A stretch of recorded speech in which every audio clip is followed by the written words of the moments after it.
Slay the Spire is one of the only card games I have played in the last 20 years, and for good reason. This title offers way more than I originally thought, and every time I see it in my library, I am tempted to play. Hey everyone, Tyler here with Gilded Reviews. This title officially released from Early Access a few weeks ago, so I thought it was a great time to give you my top 5 reasons Slay the Spire is worth picking up.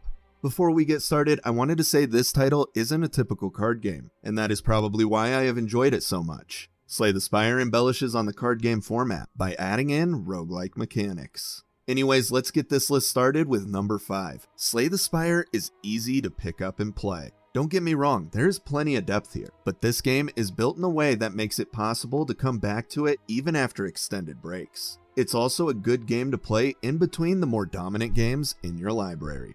Here, let me just give you an example.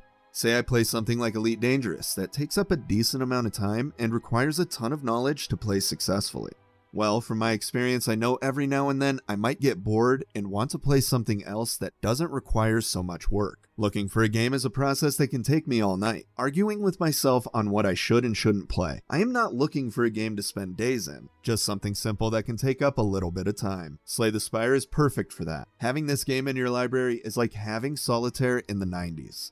Moving on to number 4, we have the mods. You can download new cards, new relics, new characters, new maps, you name it. Pretty much everything in the game can be changed with mods, and they seem to just be getting started. So far, the highlight of the mods are the characters. For reference, the base game offers 3 characters that are completely different from one another. With this, there is enough depth to spend well over 50 hours playing this game. However, with mods, you get access to a ton of characters that are all different from one another. If you play the game, you will get a better understanding of what I mean, but basically, it adds a ton of gameplay for free.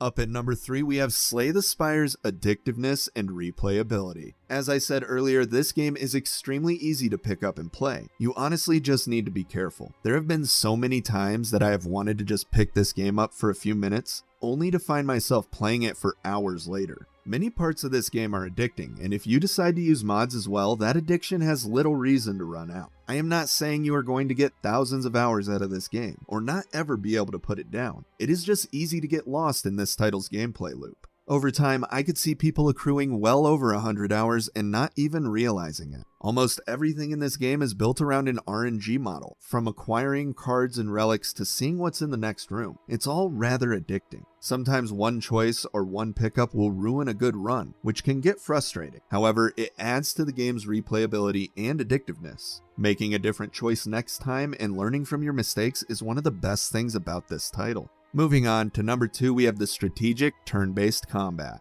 Slay the Spire offers a ton of strategic gameplay. This is one of the great things about card games in general. As I said earlier, each character is completely different, and they all offer multiple themes or sets that you can focus on. These will change based on what relics or cards you get, but the general idea is to pick up items that will best aid what build you are going for. As an example, the Silent can focus on poison, shiv, and deck cycling, to name a few. The strategy comes from what cards you choose to play and in what order. Not every card is going to be damage or defense. It's hard to explain exactly, but in combat, instead of just jamming on attacks as you would in a traditional RPG, you would think and choose the best order to use your cards, maximizing your effectiveness. Whether that's through adding dexterity, which will increase defensive skills, or dishing out poison that will bypass shields and damage the opponent over time. This is all compounded by the relics you have acquired. Say you have a relic that gives you a strength buff every time you play 3 attacks in one turn. Well, the goal would be to try and get as many attacks as you can without using your energy. So ideally, if you picked up that relic, you would want to do a shiv build. Shivs are daggers that do low damage but are free to use. This would allow you to stack strength through the battle relatively quickly, eventually making those shivs do 10 to 20 damage a hit. The other part of your strategy comes from knowing what the opponent is going to do next. This game makes it easy by displaying an icon above your enemy's head. This gives you the opportunity to prepare for upcoming attacks and know exactly how much block you need to not take damage.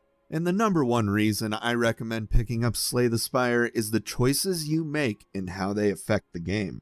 Yes, it is on a much smaller scale than something like Mass Effect. These are different types of choices. You choose what character you pick, what buff you get from the whale, what route through the level you take. I mean, the list could go on, but I think you get the idea. As I said earlier, these choices are affected by the game's RNG, but only enough to make things interesting. It's really a fantastic system. It feels reminiscent of something like The Binding of Isaac, but with the strategy that extends into card game territory. It works well, and the way it is designed makes every run a little different from one another. That concludes today's list. I hope this video has helped you decide if this game is right for you. Keep in mind, Slay the Spire is $25, and that is a pretty large price tag for a card game. However, this title offers a ton of replayability, and the way the game is designed makes it well worth the cost of admission.